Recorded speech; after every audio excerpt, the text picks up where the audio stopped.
What a wonderful crowd. This is so great. Thank you for coming, everyone. I'm going to introduce our guest speaker in 1 second. Before I do so, I'd like to just acknowledge and thank Justin McDermott down there from Touching Hearts at Home, who provided the refreshments today. Thanks, Justin. I smell chocolate. It smells good. Thank you very much for coming. All right, now I'm going to turn it over to Betsey Dexter-Dyer from the Walpole Historical Society and from here, who's going to talk about the Walpole Hotel. Thanks. Yeah. All right. Well, this is a bit of an unusual topic, and I wanted this up on the screen as you all walked in because it's our only extant photo worth looking at of the Walpole Hotel. So this is not going to be full of photos of this hotel, which was built long enough ago that it would not have been easy to get those. But it's an amazing photo. It's beautiful and sharp. If you want to see the original, come to the society. And notice how there are people just sitting casually all over the porch, maybe even someone peeking out the window, but at least several people. By the way, that's the United Church back there. There was nothing between this and the United Church in those days. And the next photo is our only other photo, and I'm showing it to you for a reason. Okay, this is the way it is, and someone even tried to enhance this because, God, we're desperate for something. There's someone up on the cupola. There's guys out on the roof. There's probably people hanging out the window. Again, you got the people lying all over the porch casually. Whoops. Who wouldn't want to know more about the Walpole Hotel? That was my starting point. That's all I had was those two photographs. I was like, I want to know more about this. Who are these people? The one on the cupola. I actually have a hypothesis as to who that is, believe it or not. So, 1873 to 1892. We have no records. We have no hotel registers. We have no hope of finding out much of anything. So John Anderson, president of the society, said, "You're going to actually have a solid hour on this?" I'm like, yeah. Just two young newspaper editors, young in their 20s, hanging around the hotel lobby looking for news that would sell newspapers. They wanted to get someone to buy the newspaper. It had something a little gossipy, a little racy, a little fun. Right? That's all they're doing with newspapers, and then you're selling advertising. And these two young, unmarried at the time editors, one of them was probably living at the hotel. That's where a young, unmarried man who had some money could live. And it was the Walpole Star that I am grateful for. Our little 19th century small town newspaper, which was just loaded with really fun gossip. I've read it cover to cover several times for different research projects. Now we have it digitized so I can do keyword searches, but I don't regret reading it over and over and over again. Now, how do we put together a small town newspaper? You need a modern typesetting machine. So at that time, these existed. You could do it. You could do it fairly reasonably. And who had the typesetting machine was Alden and Barron in Foxborough, Massachusetts, not in Walpole. We didn't have one for a good long time, yet we had a newspaper. And notice that Alden and Barron, I'll read a few things here. It's all about printing. They print stationery, they print wedding invitations, they print flyers. Not a single word in this advertisement about them printing newspapers, but they did. Because the newspapers are almost like a loss leader. You sell some advertising, and then you put in some gossipy news, and maybe someone will buy it. Okay, so most of their money is coming from printing the sorts of things people wanted printing. In a different section of the directory, it says, oh, by the way, we're also printing the Foxborough Reporter. Now, you might be thinking, what does the Foxborough Reporter have to do with Walpole? It's going to turn out to be everything, as you'll see. Because at that time, the Foxborough Reporter was the exact same thing as the Walpole Star, was the exact same thing as the Sharon Ozone, was the exact same thing as the Wrentham Review. And it made economic sense. I'll explain why. And my husband and assistant will be holding this up. Okay, so imagine you run this through the printing press, first side of sheet 1. There is nothing, no, keep it on that, Bob, for a sec, please. There is nothing on this front page that would say Walpole or Foxborough or anything. Hold it up a little bit, people in the back row. It says Walpole Star, but it could also say Sharon Ozone. It could also say Foxborough Reporter. It could also say Rentham Review. They switched this out. Here's some news about Belgium. There's some news about some odds and ends things going on. They probably printed this weeks ahead of time. Now Bob will turn it around. Remember, this is being printed in Foxborough. Now we run it through the printing press on the other side. It's Foxborough news. So probably it started off that way. It was just a single sheet, but now Bob will add the second sheet that they were printing. This is only a 2-sheet newspaper.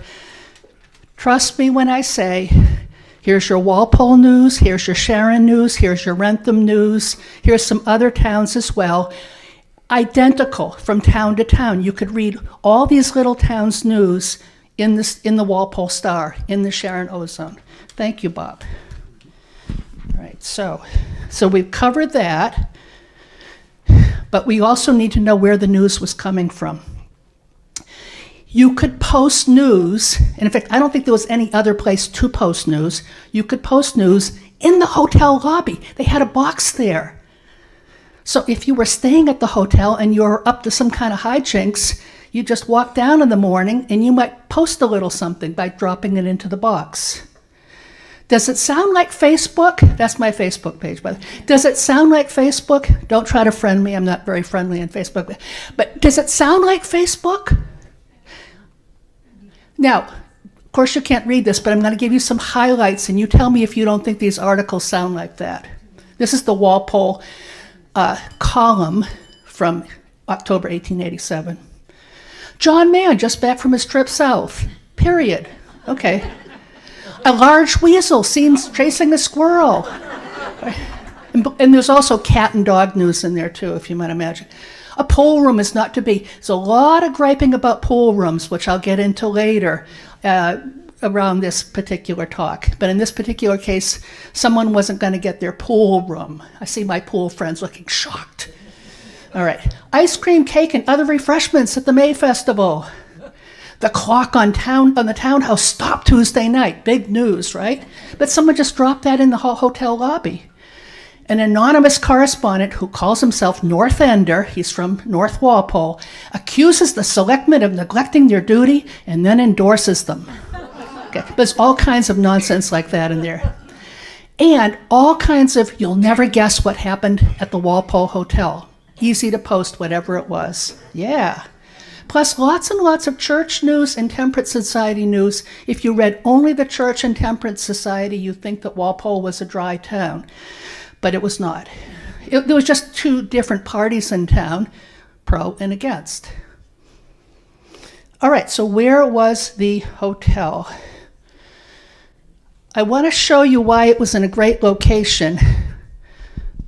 Right about here, and I'll get really close and I'll tell you exactly where it is in town right now. But 1873, our future site is just south of Walpole Center. And this is a great time for this hotel to be built here because we used to have a road that stopped just shy of this hotel and kind of meandered through the woods in the 18th century.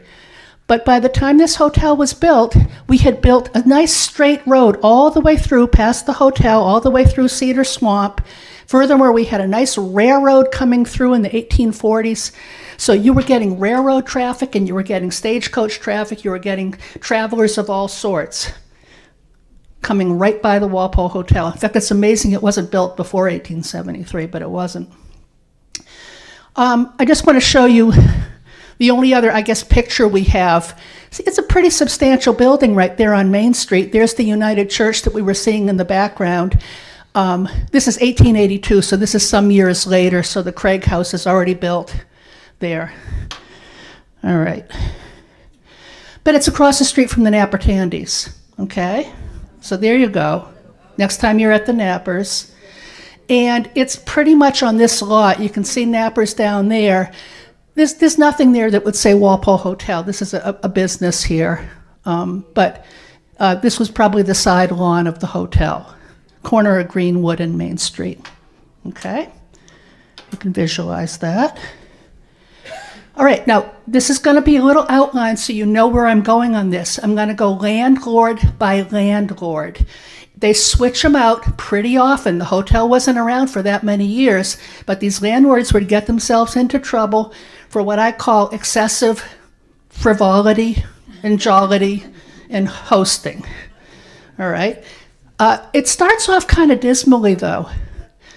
We start with a strange focus on dentist and temperance. Okay, but we'll get through those years pretty quickly. I won't dwell on them too much except to say, what were they thinking?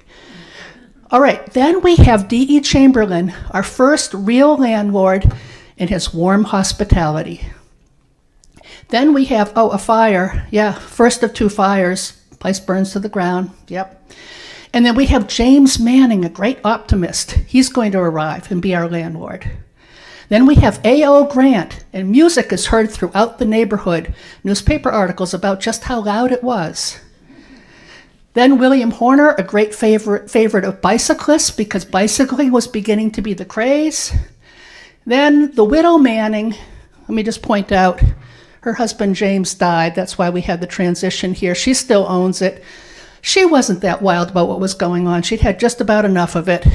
And we had a final dismal year with a certain Mr. Rector, and then a final fire. It goes up in a final blaze. All right. 1873, the hotel opens. 30 rooms, plus a dining room, a big dining room, plus that gorgeous big veranda and the cupola. And it was funded by 15 mill owners. We're not going to go through this name by name. Trust me, these are the big shots in town. These are the mill owners. They have no hotel experience whatsoever. They figured it was an easy moneymaker. It's headed up by Willard Lewis of the batting mills that later became Kendall. So that kind of a big shot in town. But I don't think they really knew what they were getting into, these investors. Because they immediately hired, this is just the first 2 years, and they ran through a couple of sets of landlords just in that period of time. And finally, when these guys were finally out, the newspaper said, yeah, Mr. Arms and Mr. Baker, the prohibitionists. Well, I've read enough of the Walpole Star to know that was sarcastic. I suspect Arms and Baker were anything but prohibitionists, because the way the newspaper would work is to be all these little tongue-in-cheek things that they would say. But here's the real problem. I will read this to you, don't worry. They had a dental clinic in the hotel lobby every Saturday, and it was the only advertising for the hotel for the entire 2 years. E.A. Boyden, dentist, he's going to be at the hotel. That's it. There's not another single advertisement. Why on earth would you want to go? And think about 19th century dentistry. It's not something that's going to really be attractive unless you need a tooth pulled. So, big mistakes. They recognized that after 2 years. They also, by the way, didn't like the fact that probably they did not have prohibitionists in place. So they sold the hotel at auction. And this is the original owner of the hotel. When he finally dies here, 1892, we hear all about him in his obituary. Founded the Orthodox Church, thorough temperance man. By the way, the Orthodox Church was even more strict than the United Church. It was founded to be more strict. And nothing about a hotel in his obituary, just not even on the radar. So they could not get rid of this quickly enough. By the way, that's where he lived. That's the Walpole Historical Society. So that was his home, and his mills were behind it. Why we call it the Deacon Willard Lewis house. And the next landlords under the next owners were dentists. Now, they only lasted 10 months. If they hired somebody to help them run it, I don't know, because at this point there was nothing exciting going on at the hotel that anyone would want to post about. So why they made this mistake, I don't know, but another 10 months with dentistry, and finally, and I don't know if they actually practiced in the lobby, but who knows, they may have. They did have a decent advertisement. They say new, thoroughly furnished, excellent bill of fare, convenient to the station. But again, nothing that would attract you to it necessarily. All right, so the hotel closes, it gets sold twice. Again, it's sort of like a hot potato. People are going like, well, I don't think I can run the hotel here. Meanwhile, someone broke into the hotel, took a gallon of whiskey, a lot of cigars, and some money. What the money was doing there, I don't know. But so that's the kind of news I was starting to get about the hotel. It's like, okay, not exactly a prohibitionist place here, and they're also smoking cigars. All right, and now we finally start an exciting 2 years with landlord D.E. Chamberlain and a new owner, Henry Bradley. And he had hotel experience. He was originally from New Hampshire, and he originally was helping to operate this. I don't think he was the main proprietor, but great big hotel in Amherst, New Hampshire. And then he was involved with the Summit House in Atoll, Massachusetts. So he'd come straight from these big hotels to the Walpole Hotel and had a reputation for good hospitality. And at the same time, a new newspaper man arrived to town, aged 21. He stayed at the hotel. If he wasn't a frequent visitor, he was definitely a frequent visitor. I'm pretty sure he stayed at the hotel from what I know about young men in town, okay, if they could afford to stay at it. Cost $2 a night, and I'm sure they could get a weekly or a monthly rate. All right, so here's William McPherson.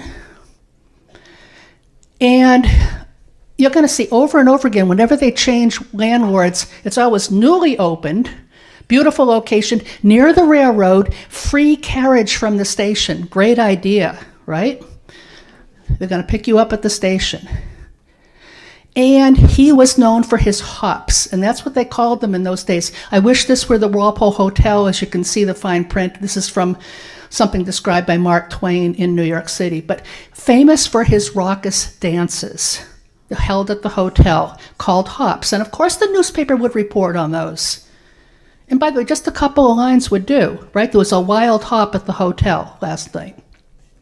But now we get to our first kind of intense anecdotal piece that I want to tell you about. I'm going to call it the Edward Heffley story. So, Edward and a colleague of his, Frank, who will also be in this, worked at the Color Works right here across the street from the train station. So if you know your train station, here we are going to Boston up there. Across the street, there's nothing, right? Nothing much, a train yard. There used to be a great big color and dye works there, right across from the station. And here's where the two of them were living, at the hotel. So they had a nice little commute. This again was typical. They were both chemists, so they both had some sort of a salary, typical for young men in sort of a middle management position in a local mill. So here they live, here they work. One time, Ernest Heffley, actually, did I show you the train station? Look, railroad station where a telegram arrived one day for Heffley. Here's where the telegram came in right here. It's a telegram from Europe, by the way. All right, now we see what the telegram said. You're heir to a vast European fortune of $9 million. 2/3 will be going to charity, 1/3 to each of 3 brothers. You're one of the brothers, Edward. You're going to get $1 million. All right, so first of all, I need to understand what that even means in today's dollars. $9 million was greater than the entire gross domestic product of the United States at that time. It was greater, and by the way, they turn out to be from a section of the German Empire, so it was greater than the entire gross domestic product of the German Empire, okay? It was greater by orders of magnitude than any mill in town. The mills were priced out at like tens of thousands of dollars, never hundreds of thousands, tens of thousands. A really big mill might be $30,000. The entire thing was valued that way. And in fact, the Color Works where these two worked was valued at $16,000. The hotel was valued at $10,000, $2 a day to live, to stay there. So $1 million is just not even comprehensible. It's just not even on. All right. In hand, Edward was going to immediately depart with his friend Frank. They both were chemists immediately depart for Europe to collect their inheritance. Is anyone thinking what I'm thinking? I'm thinking scam. I mean, I followed this story. I was like, if this is a scam, I'm going to find out. If it's not a scam, I'm going to find out. All right? It was not a scam. And believe me, I worked hard on this. I had to read things in French. I had to read things in German. It took me weeks to get to the bottom of this. I was hoping it wasn't a scam, but if it was, that would make a good story too. This was Edward's father, who had just died, Henry Heffley, an industrialist and philanthropist in Alsace. Can I pick something up for you? No. Here. Sorry. There you go. In Alsace, which at that time bops back and forth between France and Germany. At that time it was German, okay? He just died. He was the owner of a vast, vast chemical dye factory. That's his factory. That's why I showed you the one in Walpole. And at that time, the German dye industry was taking off, so they were making all kinds of fantastic brand new colors. This was the center of it all. If you wanted a beautiful purple color, a beautiful orange color, something other that didn't look homespun, if you want something really modern, this was your factory. And they were educating chemists, and the chemists were going out all over the world as well and bringing that technology. Gigantic factory. And to fast forward a little bit, because I can't make the whole thing about Edward or I won't get through the talk, he kept writing letters back to his friends at the hotel, and then the parts of the letters would get posted in the newspaper. So it turns out Edward was the youngest of 12.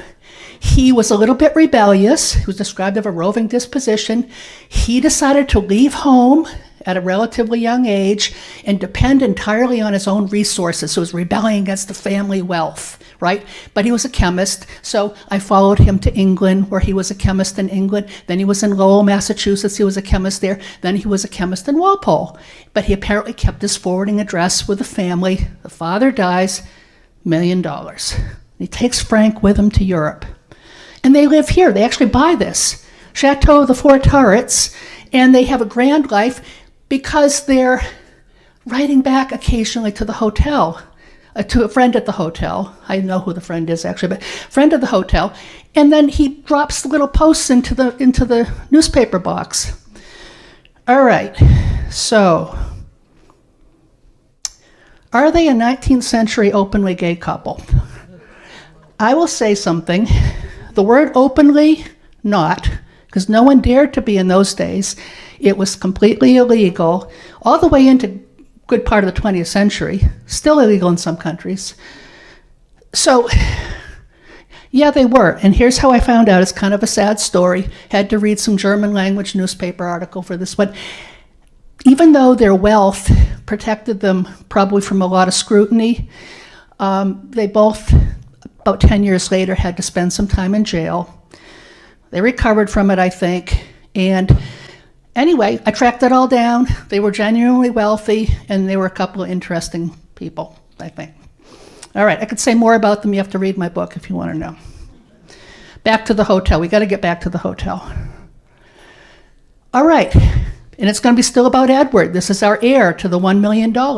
Apparently, in the week before he left, he ran around town playing all his creditors.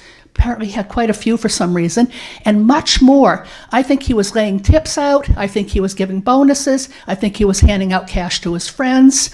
And as I said, he also maintained a correspondence with his hotel friends. How do I know that he was handing out money? Well, the hotel clerk, who really shouldn't be able to afford it, bought a new fast-stepping horse, which is like saying he bought a new sports car, okay? They had fresh paint and a new fence at the hotel. They added, in addition, the Chamberlain Dance Hall and a billiards room. Okay, and this is just in the year, half a year after Edward leaves. Okay, the landlords started having hops every single evening. They had performing bears and performing horses. And then, okay, this is sad. He died, I think it was kidney disease, age 41. And a few months later, a fire started in a defective chimney, and this burned to the ground. So it could be the end. But This is why I call James Manning quite an optimist. He was a wonderful host, but he was also an optimist, and we're going to have 6 years with him. You'll see what he does. Now, his story is interesting. He's from England, so let's start him right here. He comes around the Horn of Africa, all the way up, other side of the map now, all the way up to where they were having the gold rush in California, and then he does something smart. He doesn't start panning for gold. He sells things to the people who were panning for gold. So he makes money selling them things, therefore he makes some money. And then he makes his way across the United States, and at some point, for reasons I don't fully understand, he advertised in the Dudley, Massachusetts newspaper the Douglas, Massachusetts newspaper, that he'd like to find a bride. And he found one. Okay, so he arrives to Massachusetts, quickly gets married, and then he finds out there's a hotel burned down nearby, and he decides he wants to rebuild it. That's what I mean by optimism, okay? So I think this is the hotel he rebuilt, and I have reasons for saying that I won't get into, but I either have the previous hotel or I have his hotel. I think I have his hotel, but he built it right on the foundation, and that's basically the way the original one is described as having looked. All right, so he builds this, and he builds it within a year. It's just amazing.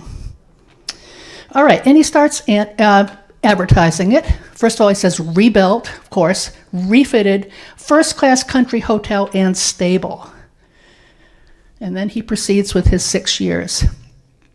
The same time, William McPherson, the young newspaper man, founded the Walpole Star. Now, I know you're thinking, whoa, that contradicts what Betsy just said. Where was the news going before? It was going to Foxborough. So in other words, around here, you were getting the Foxborough paper with the Walpole News in it until we got our own newspaper, which was the same as the Foxborough paper, okay? So he's dropping off the news at the hotel, and he takes advantage of wonderful stories from Frank and Edward. He also takes advantage of wonderful stories from Joseph Hawes, who was a long-term hotel resident and the owner of a large trust fund. And I want to tell you how unusual this was.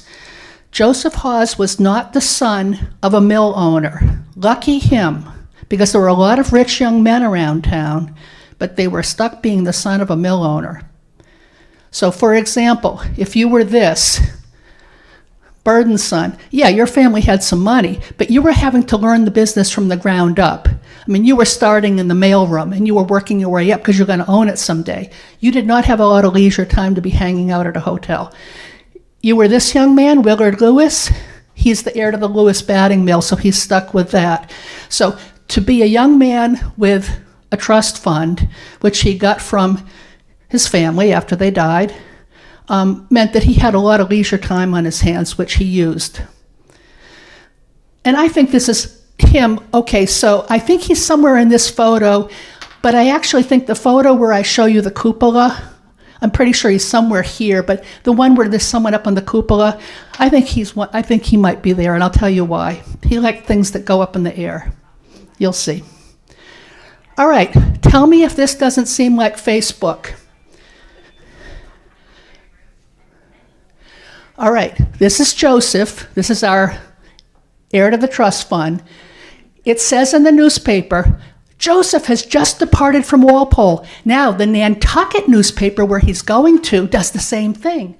Joseph has just arrived to Nantucket. How do I know? I went and read the Nantucket newspaper to find out where he was going, to find out if they were reporting on it.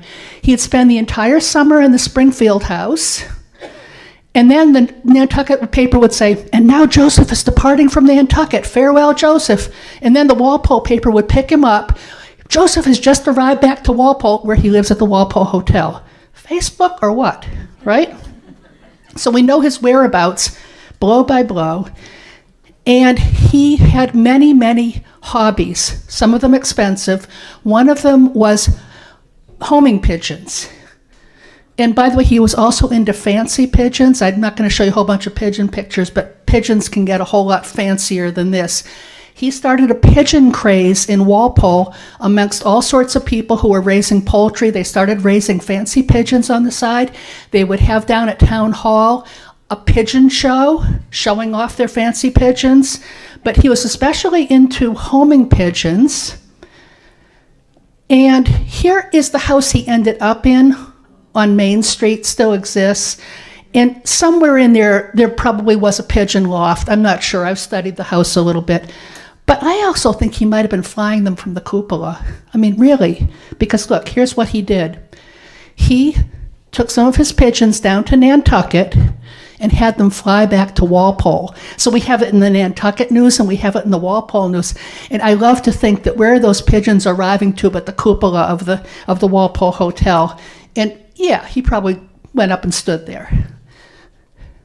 Furthermore, he was a big kite builder, and he started a huge kite craze both in Walpole and Nantucket.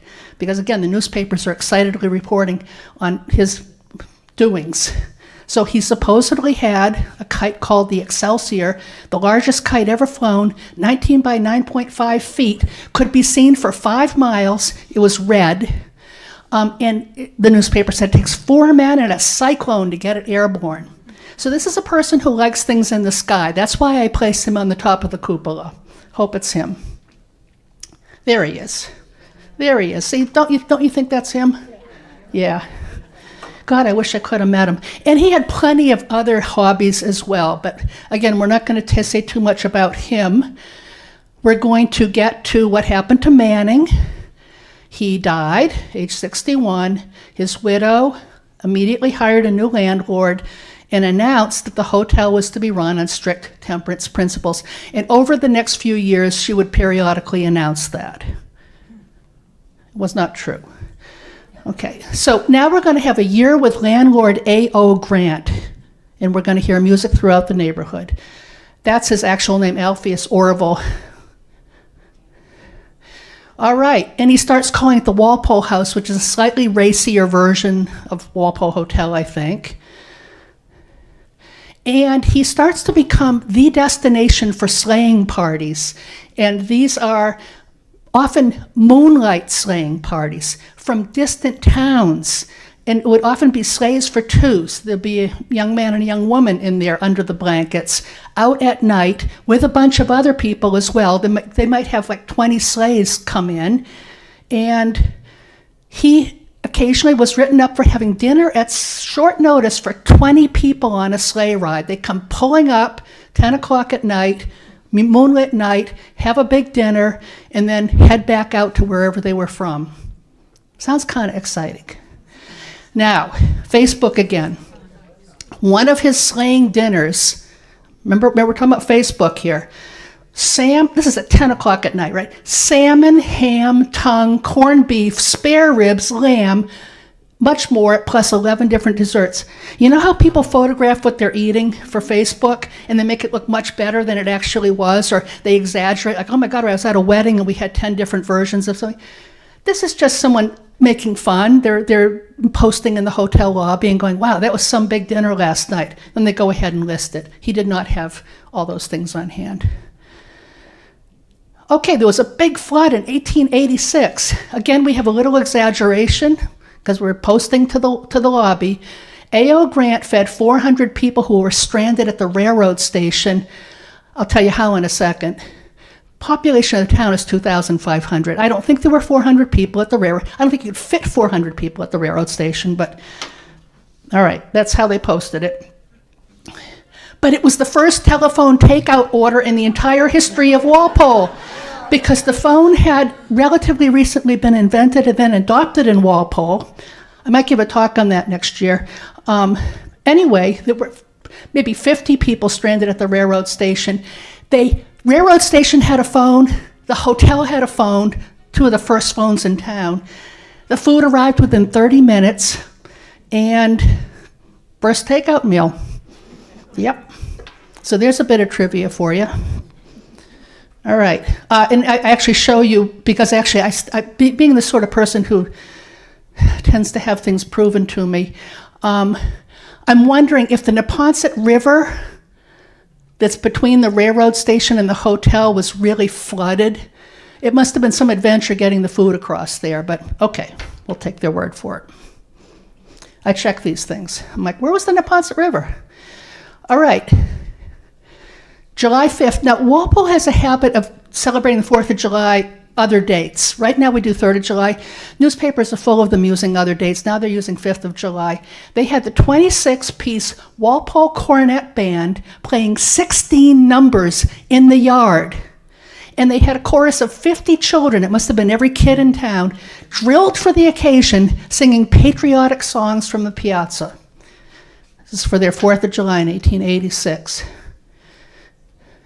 And there is the Walpole Cornet Band, which was the thing to join in those days. The newspapers were full of young men. It's always young men. Sorry, in this day and age, we're not hearing a whole lot from the young women for this kind of thing. But young men learning to play the cornet so that they could join this band. And apparently there was no limit to how many people could join. And you can tell that they're probably pretty loud. They got drums and they got brass instruments, including big ones. All right, a little bit later, still in July, ice cream and chowder, and the newspaper said it was not necessary to actually be at the hotel to hear the Norwood National Band. Yeah, and there they are, and this was just as popular in Norwood. Again, lots of brass instruments, tubas, and that kind of thing, plenty of it, playing at the hotel. And this guy was famous for his Rhode Island shore dinners, if you know what those are. He would bring up a bake master all the way from Rhode Island who knew what he was doing, and they would light the place up with Chinese lanterns and hire the Norwood National Band to come back and play. All right? So a busy summer with this guy. Did the neighbors complain? I checked into that. They wouldn't have gone and posted at the hotel, but I have ways of checking. Here's my way of checking. Here's the hotel. This is George Hartson. He played some of his first gigs at the hotel. He was a band leader. He loved being across from the hotel. Later, he went up to Boston and became a relatively well-known band leader up in Boston. But during this period of time, he lived right across the street where he sometimes played, so he shouldn't be complaining. Here's Mrs. French. Her husband was one of the original investors in the hotel. It wouldn't be in her backyard if her husband hadn't invested. Here are the two kids, Willard and Clara, of the original main owner of the hotel. Again, the hotel wouldn't be in their backyard if it were not for their father investing. So I'd like to think there weren't too many complaints about this. All right, at this point, Louisa Manning had just about had it. She pretended to sell the hotel. She really did. She announced one week in the newspaper, the hotel is for sale. And the next week, out went A.O. Grant, no more hotel for him. And then almost immediately after, she hired someone else. Sounds illegal. Got out of her contract. Furthermore, she organized a raid. I'm pretty sure she organized it, looking for liquor. She actually had the constables, in those days they didn't have police, they had constables, had the constables go to the hotel to take the place apart, looking for alcohol. So anything to get this A.O. Grant out of there.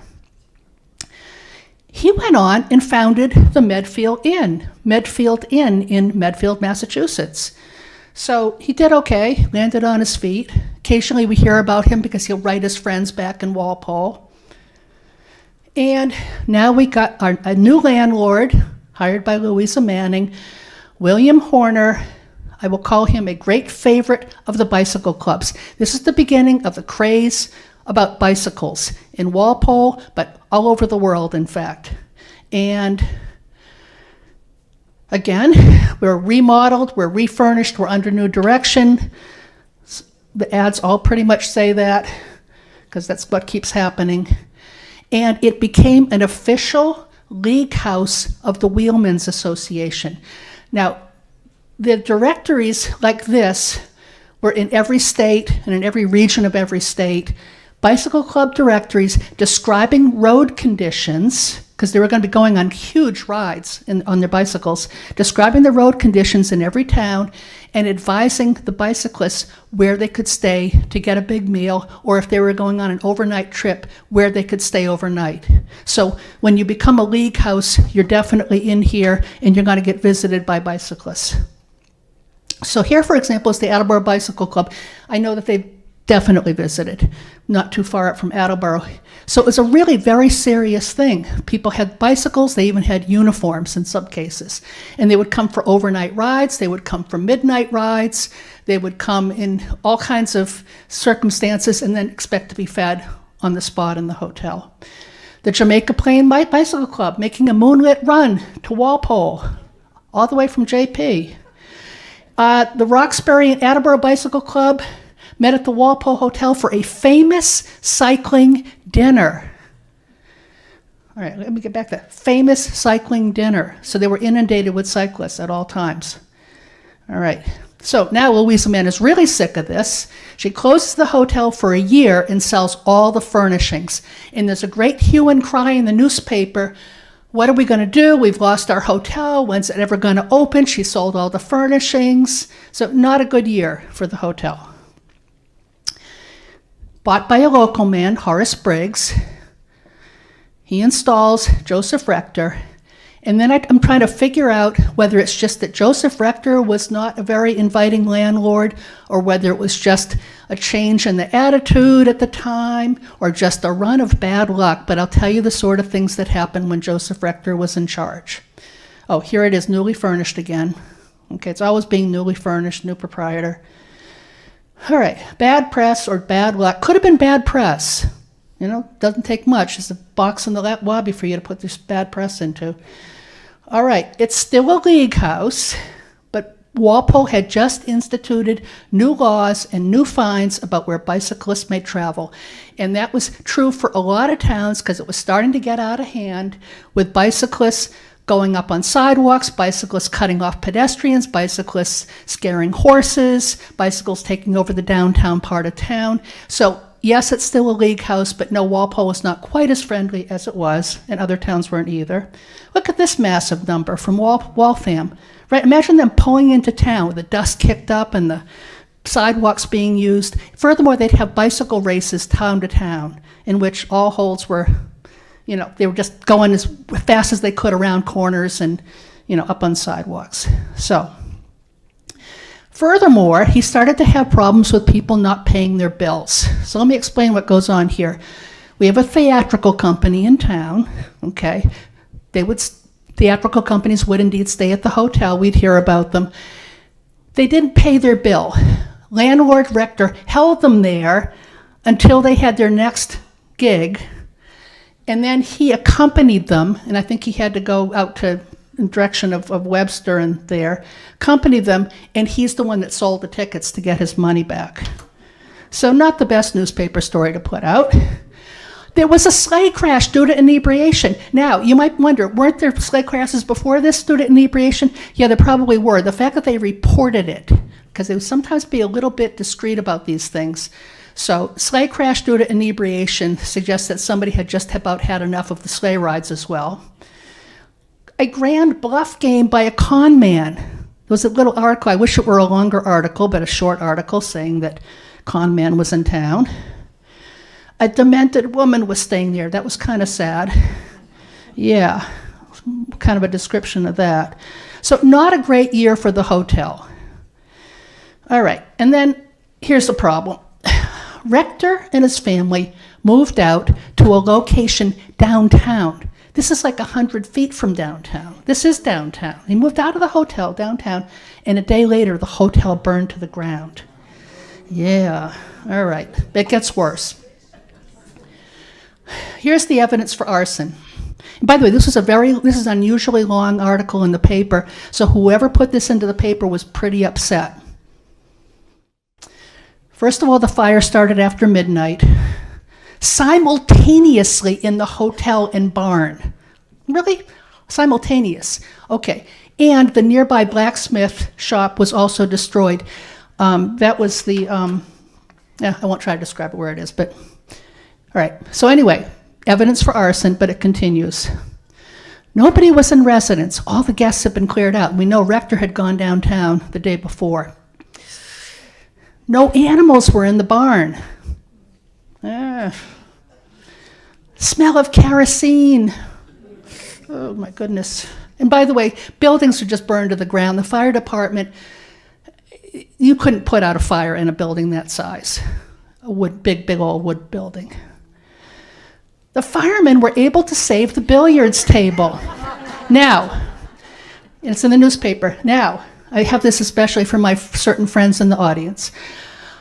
And by the way, that's not their billiards table. I pulled that off the internet. My husband, Bob, said, "Oh my goodness, that must have been not all that heavy a billiards table." I said, "Bob, it was a heavy billiards table. I'm pretty sure the firemen were in the habit of stopping by once or twice a week to play a few rounds of pool. So as soon as they walked into the burning building and saw that billiards table in there, they pulled it out, and it probably was a real hard thing to do." Anyway, billiards table saved. Good news, right? And thus ended 19 on and off years at the Walpole Hotel. Researched, etc., etc. Would you like to know more about the heir to the fortune, Edward Hafley, the many leisure pastimes of Joseph Hawes, bicycle clubs, ongoing discussions in town about alcohol and billiards, because billiards was a little controversial too, and Walpole news reporting in general? I happen to have written a book about it, Walpole Hotel. All right, the end.